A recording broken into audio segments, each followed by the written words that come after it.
Dans cette vidéo, on va parler du phénomène des visages trop longs et voir quelles sont les possibilités pour y remédier. Lorsqu'on parle de visage trop long, c'est quasi toujours une question de maxillaire qui est allongé verticalement.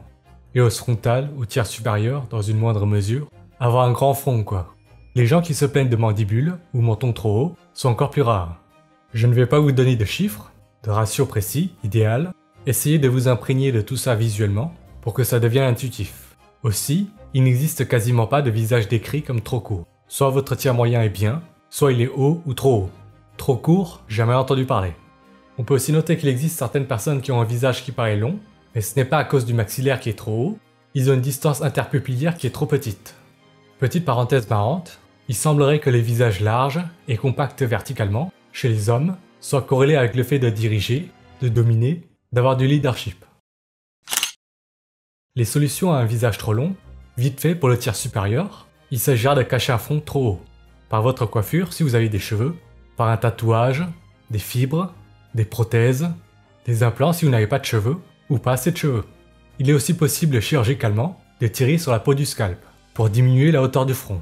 Voilà, c'est fait pour le tiers supérieur, on en parlera plus en détail à l'avenir. Pour ce qui est du maxillaire trop haut, du moins au plus invasif, on commence en réalité par réduire la perception d'un visage trop long verticalement, tout simplement en lui donnant du volume dans le plan horizontal. Pour cela, il s'agira de faire du contouring durable, en ajoutant du volume soit par des injections, soit des implants, au niveau des tempes, des pommettes et au niveau des gognons des mandibules. On peut aussi mentionner vite fait le contouring éphémère par maquillage. On cherche exactement les mêmes effets qu'avec les injections et les implants. C'est juste que ça ne dure pas. Le maquillage peut aussi se combiner au quotidien avec les injections et implants. Ça, c'était pour le contour du visage. Ensuite, il y a évidemment les différents éléments de la face qu'on peut optimiser pour réduire cette impression de visage trop long.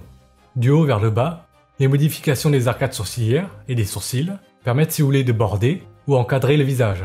Ça peut passer par des implants de sourcils pour les rendre plus longs horizontalement, les faire descendre plus bas, les abaisser avec du botox. Ça peut aussi passer par les changements de volume des arcades sourcilières, par injection, ou implant, ou réduction.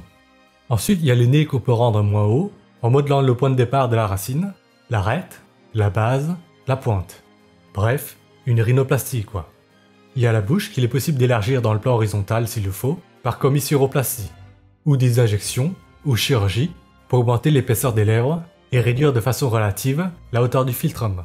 En dessous de toutes ces couches superficielles, il y a certainement aussi les solutions orthodontiques à considérer pour élargir l'arcade dentaire supérieure, expansion palatine, mais ça c'est surtout pour les gosses.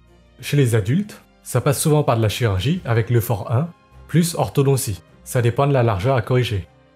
Bon là, je viens de parler des moyens pour tromper l'œil, pour réduire la perception d'un maxillaire trop haut.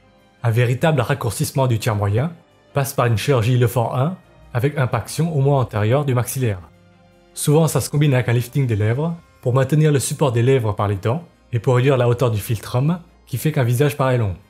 Un lifting des lèvres seul peut parfois suffire. Ensuite, suivant la hauteur à corriger, ça peut parfois donner un sourire gingival. Il faut faire attention au scellement labial, fermeture des lèvres, et le support des lèvres par les dents.